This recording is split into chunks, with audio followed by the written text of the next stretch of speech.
And we turn now to Robert O'Brien. He served as National Security Advisor under former President Trump, and he joins us this morning from Park City, Utah. Ambassador, it's good to have you here with us. Nice to be with you, Margaret. Thank you. I want to ask you about a number of national security matters, but I want to start on this idea of a potential government shutdown. National security-wise, what do you think the message is to the world when basic matters of governance seem politically insurmountable and the government shuts down?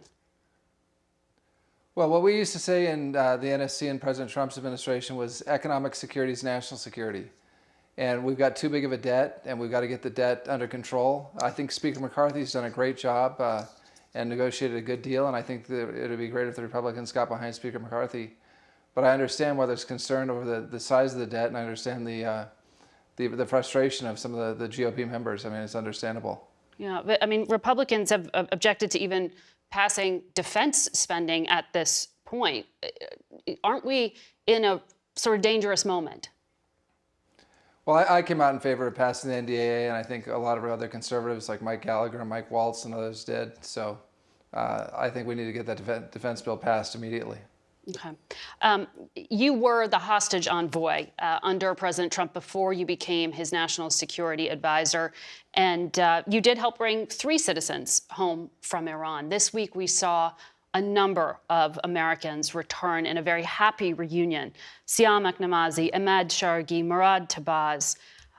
Why wasn't the last administration able to get them out? Why is it so hard to bring home Americans from Iran? Well, we had unprecedented success in the Trump administration. As you know, Margaret, we brought home over 58 hostages from countries all over the world, North Korea, Iran, Russia. But we had a ground rule: we wouldn't pay ransom. And look, I was so pleased to see Siamak and Murad and the others come home. I felt like I failed them by not getting them home. But we weren't going to pay $6 billion. We were going to pay $1 billion plus per hostage, because that creates a market for hostages. It makes your blue passport worth $1 billion. And so I'm concerned that Americans traveling abroad are going to be targeted by countries like Russia and China and Iran, but also terrorist organizations who know that they can get a big ransom if we pay these sorts of fees, and we just weren't prepared to do it. But we had unprecedented success bringing Americans home from all over the world. The other issue, Margaret, is what is Iran going to do with that money? We saw this with the JCPOA. They took that money and they spent it on terrorism and on ballistic missiles and on nuclear programs. I'm afraid they're going to build more drones that kill Ukrainians with the money we just gave them. So I'm thrilled to see Siamak and Murad and the others home, but I'm very concerned about the look of the deal internationally. Well, as you know, the current administration would argue that those funds are being held in a restricted account in Qatar, just like they were held in a restricted account in South Korea under the Trump administration, where Iran did have access, though they had difficulty getting to that money. Why is that not a sufficient level of protection? Well, the president of Iran came to the UNGA last week and said he'll use the money any way he pleases, that it's the money of the people of Iran, and he'll use it however he wants. And we have to understand, Margaret, money is fungible. Yeah. So the money that they're spending now on children's hospitals and on food, they'll use that for the military and for terrorism, and take this money and replace it with the other programs. So money is fungible. This money is going to the Iran regime. It's a terrorist regime. It's the largest state sponsor of terrorism, and it's going to kill a lot of people, unfortunately. Should travel be banned to Iran? I believe so, absolutely. The problem is this happened after the JCPOA, when we paid hundreds of millions per hostage.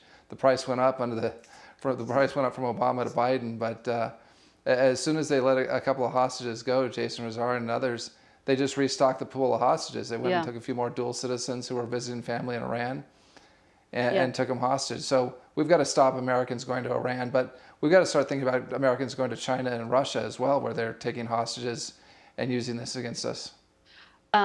I want to ask you about national security as it relates to the upcoming U.S. election as well. You have been very clear that Joe Biden won the 2020 election. You helped with the transition of power between administrations. CNN reported you considered resigning after January the 6th. Is that report true? That's an inaccurate report. I had never considered resigning. My feeling as National Security Advisor is that you took the job for the good days and the bad days. And that was a pretty bad day. That was a bad day, but we had the Abraham Accords, we had Serbia, Kosovo, we got NATO to spend money defending themselves, which is now helping Ukraine. So President Trump had a really successful foreign policy run. But there are bad days too, and that was a bad day. But I was going to stick around for the president and for the American people. And fortunately, I had a lot of senators and congressmen who reached out and said, please stay. We've got foreign adversaries, China and Russia. Yeah. We'll want to take advantage of the chaos.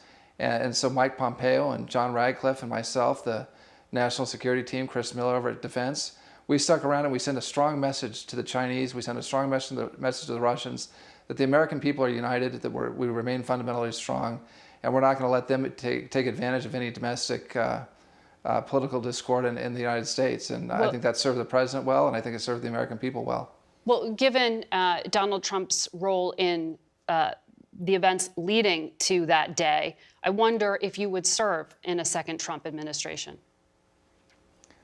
Look, I had a great run as National Security Advisor and as the hostage envoy, and I served the country well, I think.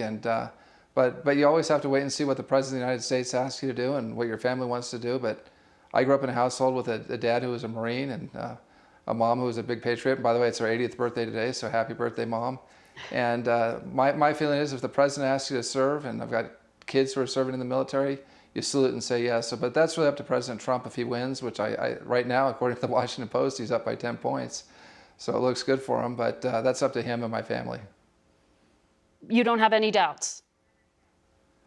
Well, I think there's going to be a great team, and I think we need to return. America looks weak now. We're not weak. We're fundamentally strong, but America looks very weak right now. We have to return to a posture of peace with strength, or we're going to have real problems with China, with Russia, with Iran in the future. And so I think anyone who believes in peace or strength and is asked to serve and has experience to do so should do so and defend America. Absolutely.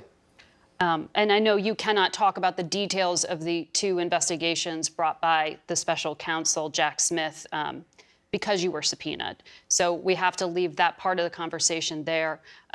Robert O'Brien, thank you very much for joining us on Face the Nation.